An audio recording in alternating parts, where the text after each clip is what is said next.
his trial for alleged criminal charges. Lawyer to Nnamdi Kanu Agabe, expressed happiness that the Apex Court also condemned security forces for violating the rights of his client through extraordinary rendition and unlawful invasion of his home. Kanu was enjoying his bail when his house was invaded, and that was wrong. If you recall, we had obtained a judgment in 2022 at the High Court in Abia State, awarding him 1 billion. So this indirectly affirms that judgment. And that the manner of bringing him into Nigeria was also wrong. But despite all of that, the Supreme Court found cause to send this case back to the Federal High Court. The government appealed against the discharge granted by the Court of Appeal, and we cross-appealed, against the stay of execution granted by the Court of Appeal. So these were the issues. But what came out was that the revocation of his bail was wrong. So this, in fact, has created a basis to further seek his release, through some other means. Or is going to proceed in accordance with the instructions of the Supreme Court has issued, and those instructions will be clearer when we get them in writing. So the judge or the Federal High Court judge will have to be restricted within those. It's called a remission, so they have to carry out, the Federal High Court has to carry out the strict instructions of the Supreme Court. What the Supreme Court says represents the law. We respect it. We go by it. There is no other way. We had hoped that it would come our way, but it has gone the other way. It simply means that we have to go back to the High Court and get done with this quickly. We still have hope. We're not in despair. By the grace of God, yes. So it's assured. Yes, we will lose a little time. We still have to go back.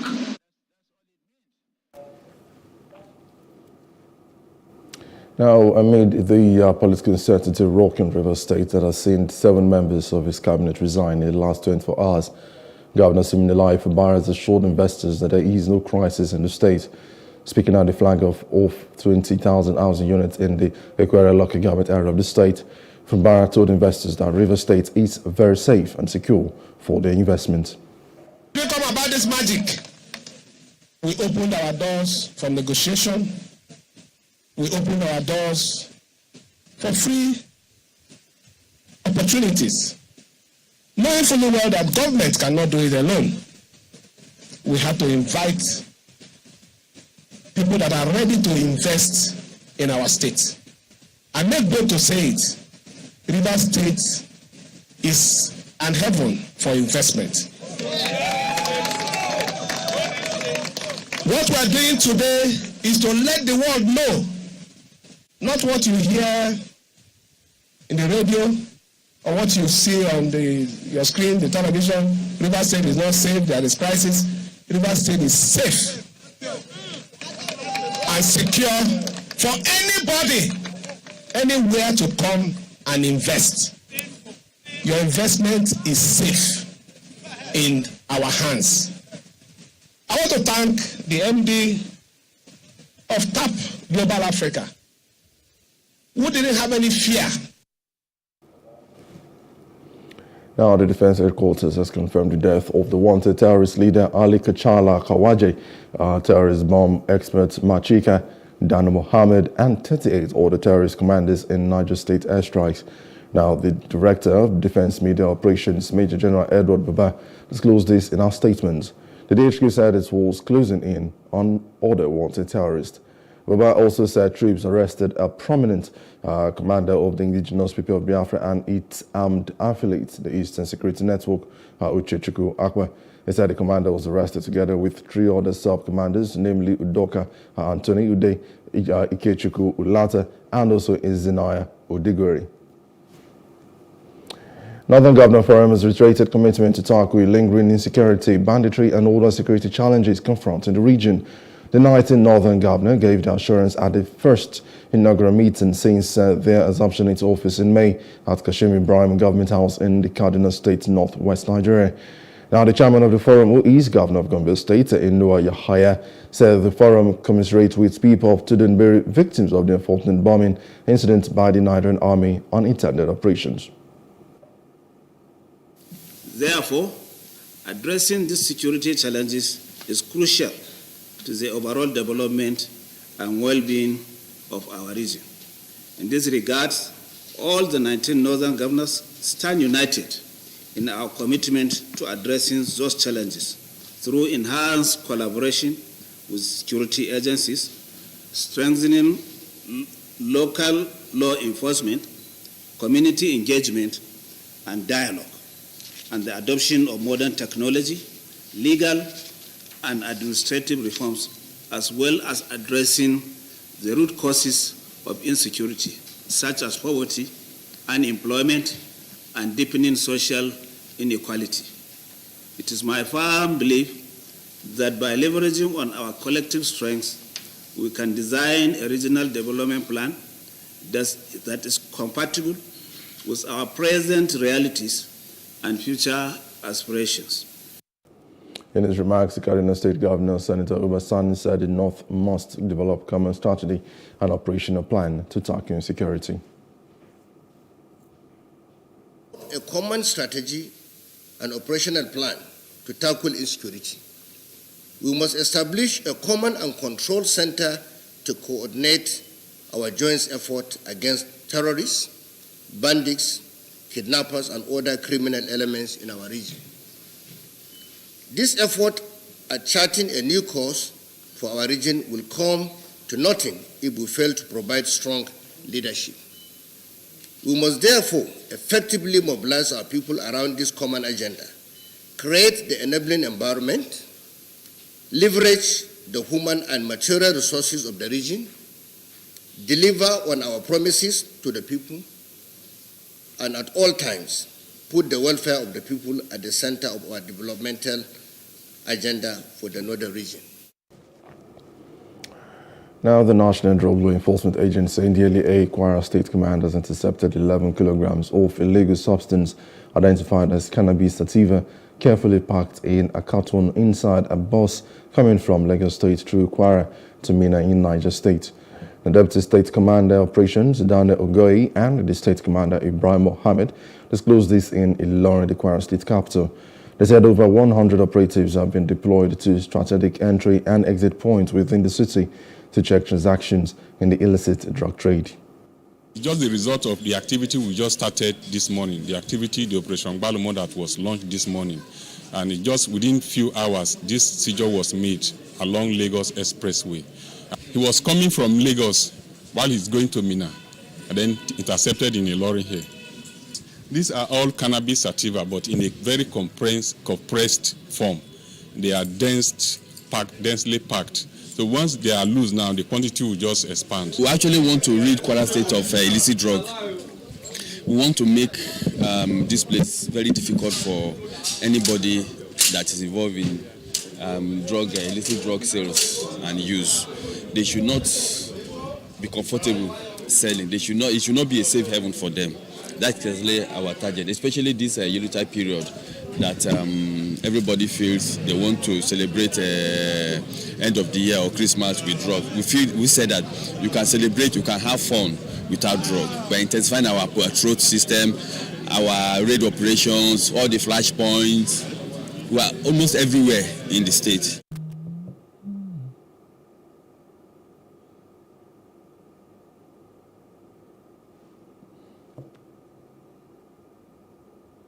Parents should look after their children. They should know where the kind of parties their children attend. They should know the kind of people they go out with, and they should ask whereabouts of their kids. And as community, they should volunteer information for us too. We are not spirit. Parents should look. The Kwara State Commander advised parents to keep an eye on their children, particularly during the Yuletide, to guard against drug abuse. And moving on, the Nigerian Labour Congress NLC has labeled the World Bank an enemy of the country after the financial institution asked the federal government to stop the subsidy payments on petrol and raise the cost of the product to 750 naira to a litre. NLC President Joe Ajaero said this in a statement on Thursday. The UN criticized the World Bank's lead economist for Nigeria, Alexa Sinete, for supporting the unwarranted recommendation during a presentation in Abuja and rejected an increase in petrol prices to 750 naira per litre. The NSA also called on the government to look inward, tapping into domestic resources and human potential to address challenges and uplift the standard of living for all Nigerians. Now, as part of measures to improve the well-being of the residents, the Lagos State government has put plans to embark on health palliatives to cushion the present economic challenges biting hard on the people. Governor Babajide Sanwo-Olu disclosed this at the occasion of the year 2023 Community Day celebration held at the Police College ground, Ikeja. The governor explained that the subsidies on healthcare services and products are to cushion the effect of the present economic realities, particularly at the rural communities. Chairman of the Community Development Advisory Council, Aziz Amusat, commended the governor for his support and commitment to the welfare of residents. Now, Amusat, however, appealed to Sanwo-Olu to remember the council's request made during the last Community Day celebration. Meanwhile, Special Advisor to the Governor on Local Government and Chieftaincy Affairs, Dr. Nuruddin Agbaji, said the theme of the event resonates with state development agenda. We also want to acknowledge the excellent performance of Mr. Governor in the area of crime reduction, rapid improvement in transportation system, especially the commencement of the blue rail, while looking forward to the takeoff of the red and yellow rail system. Since the inception of this administration, the theme of this year's celebration is community engagement, a veritable tool for infrastructure development in rural development communities. It is appropriate and relevant to the themes plus agenda of Mr. Governor, Mr. Babajide Olusola Sanwo-Olu, as you would agree with me that the support and collaborations with all the different stakeholders has continued to yield good results through the numerous developmental programs embarked upon. Now, the Lagos State Governor Babajide Sanwo-Olu has called on private investors to partner the state in bridging the housing deficit in the state.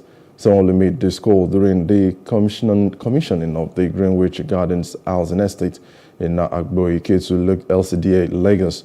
The governor said this administration is determined and committed to complete all the ongoing housing projects and significantly add to the 19 housing schemes completed and currently providing decent abode for the residents. Sanwo-Olu added that the Greenwich Gardens housing estate, Agbo-Iketu, would provide more decent homes for Lagosians residing in the metropolis. As a matter of fact, the Lagos Countdown 2024 # Greater Lagos Fiesta has been serving the purpose of discovering and nurturing new talents, exposing young talented entertainers to bigger platforms, while also serving as a mechanism for curbing youth restiveness that often characterizes the festive period. The three-day event, apart from showcasing the cultural activities and nurturing upcoming talented youngsters in the entertainment and creative industry, the entertainment show will also positively impact on the state's economy through massive sales of goods and services to thousands of fun-loving and entertainment lovers throughout the duration of the event. We have lined up an incredible array of music stars who will grace the stage and thrill all fun lovers from Badagry to Ekpe to Ikorodu to Lagos Island and Ikeja, featuring homegrown talents to international sensations, the best of our Afrobeats, highlife, juju, and Fuji. This event is a testament to the rich cultural heritage and artistic diversity that Lagos State has to offer. It is a celebration of our music, a celebration of our art, a celebration of our vibrant cultural scene. The Lagos Countdown 2024 will be a platform that brings people together, transcending boundaries and fostering a sense of unity and community engagement. Now, a not-for-profit organization, Center for Social Awareness, Advocacy and Ethics, has expressed worry over the poor performance of public primary education and healthcare delivery in the Southeast. The founder of the organization, Reverend Father Godswill Agbaiwa, has made the remark in Owerri during the unveiling of a 44-page report conducted between 2021 and 2022 on Southeast public primary education and healthcare delivery. He said that the organization, funded by Open Society Initiative for West Africa, was dedicated to social development and advancement of good governance, accountability, and efficient delivery of public services.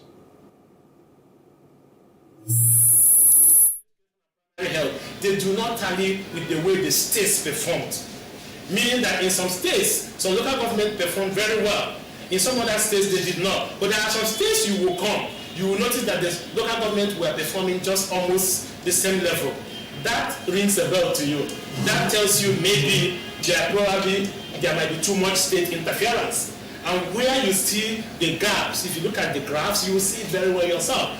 You will find out that maybe it could be in those states where the state government is giving the local governments the freedom to do. So which means each local government is doing their own best. And that's why you see that disparity of some local government doing quite very well and others not doing quite very well. Now, the Lutheran Church of Christ in Nigeria, in partnership with the federal government agencies, is providing support to victims of human trafficking through the Symbols of Hope project, an initiative of the Lutheran World Federation. Now, Plosive Emmanuel Ejene completes the report. Symbols of Hope Initiative, a non-governmental organization, has been working to help Nigerian youths who have been victims of human and drug trafficking due to ignorance and desperation. The initiative, which began in 2017, covers 3 African countries, Ethiopia, Zimbabwe, and Nigeria, and has also been supported by Reverend Emmanuel, the country director and the bishop of the Lutheran Church of Christ in Nigeria. Symbols of Hope project is a diaconal arm of the Lutheran Church of Christ in Nigeria. It is an initiative of the Lutheran World Federation, currently implementing in 3 different African countries, in Ethiopia, Nigeria, and Zimbabwe. Basically, the project aims at providing some livelihood support to return migrants and survivors of human trafficking. In a way, we do a lot of advocacy to internally displaced persons and vulnerable young Nigerians as well. The essence of this is to bring together all hands on deck to support or complement the efforts of the government in contributing our own quota for national development and supporting to make a better Nigeria. For the returned migrants, we felt it is something that will really help these young people that thought there's a greener pasture on the other side. Having gone through certain situations and they are back, and the church felt they could be a target because these are young people, these are young minds, and these are people that have a lot of future, and allowing them or leaving them just to be wasted like that doesn't make sense. It is better and it is good for us to help them, reintegrate them into the society, and also empower them to begin another new life after losing hope through the situation they have gone through in life. Symbols of Hope project partners with federal government agencies for advocacy and awareness campaigns, sharing experiences with beneficiaries and offering advice for young vulnerable Nigerians who prefer nurturing abroad. This human trafficking is everywhere. Everywhere. You just have to be careful. You just have to be careful out there. It's everywhere. It's everywhere. You are old or not, you are not an exemption.